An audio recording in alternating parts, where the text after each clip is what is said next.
Cari amici, ben ritrovati, nuova puntata di Viaggiando con l'Arte, la rubrica che vi porta a 360 gradi a parlare di arte nell'Alto Trevigiano e nel Basso Feltrino.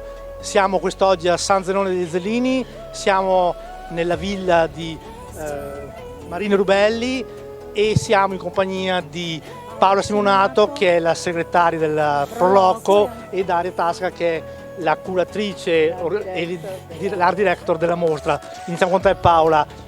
Cosa sta succedendo qui a San Zenone?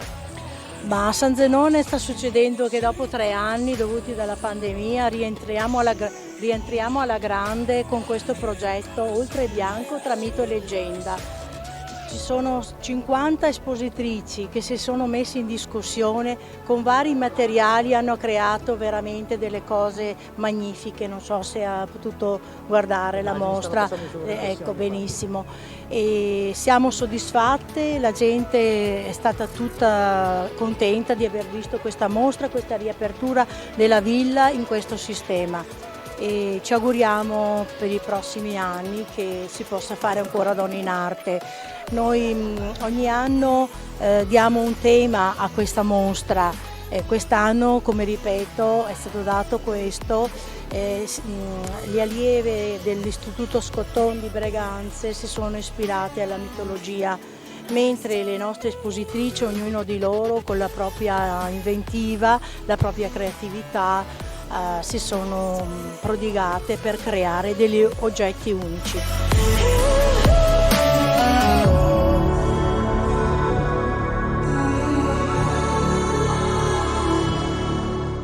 Ai nostri microfoni il dottor Fabio Marin, sindaco di San Zenone degli Zellini. Ben ritrovato, sindaco.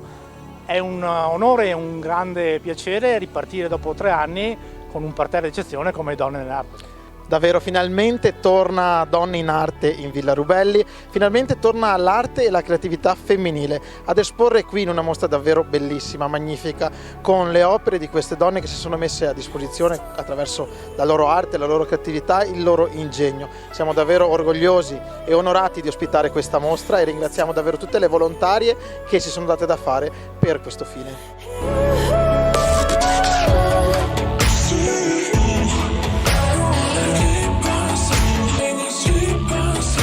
Daria Tasca, art director, come nasce questa mostra?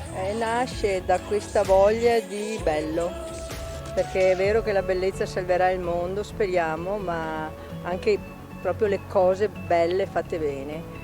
Abbiamo coinvolto come ogni anno le ragazze della scuola e ci tengo tanto a dirlo perché sono giovani, sono piene di forza, di creatività e hanno dato veramente il meglio, hanno fatto delle cose bellissime. Lo stesso si dice delle artisti donne, sono passate attraverso, come diceva la Paola, un respiro di bianco, tanto cuore di colore e sono venute fuori delle cose fantastiche. Dobbiamo un grazie proprio anche a loro.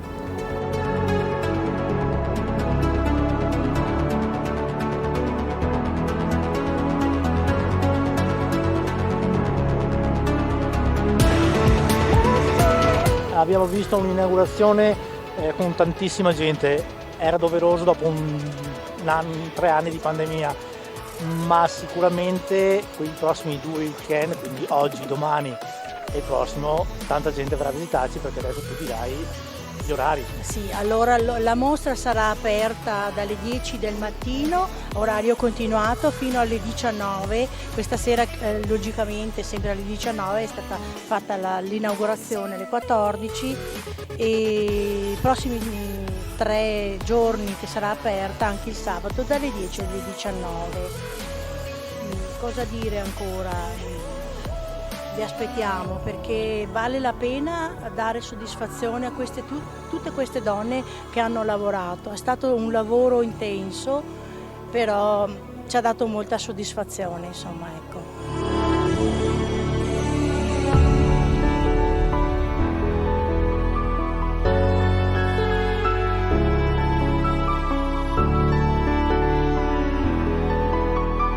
E a proposito dei volontari, doveroso un ringraziamento a tutte le associazioni che hanno resistito durante la pandemia e adesso stanno ripartendo alla grande per la promozione di San Zenone. Un grande ringraziamento a tutte le associazioni di volontariato che hanno avuto il coraggio e anche che hanno resistito in questo periodo purtroppo duro, ma adesso insomma abbiamo ricominciato le attività nel nostro territorio, abbiamo ricominciato le attività di promozione anche della cultura e dell'arte, e questo di oggi è un grande esempio.